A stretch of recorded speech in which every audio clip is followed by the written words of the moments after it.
స్ఫటిక గణపతి గురించి తెలుసుకుందాం. నిర్మలం స్ఫటికాకృతి అని. పరమేశ్వరుడు ఎలా ఉంటాడు అంటే స్ఫటిక రూపంలో ఉంటాడు అని మనకి శతరుద్రియం తెలియజేస్తూ ఉన్నది.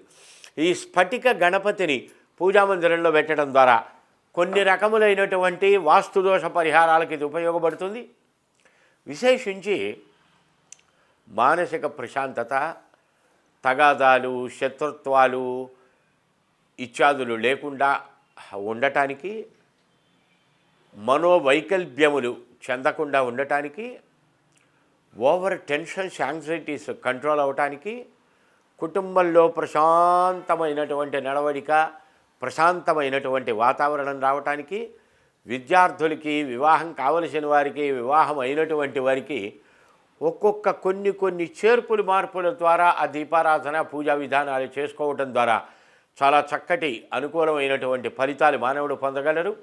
సంపూర్ణ వివరాలు మీకు శ్రీపీఠం రుద్రాక్షశాల అండ్ నవరత్న ఎంపోరియంలో తెలియచేసి అందజేయటం జరుగుతుంది.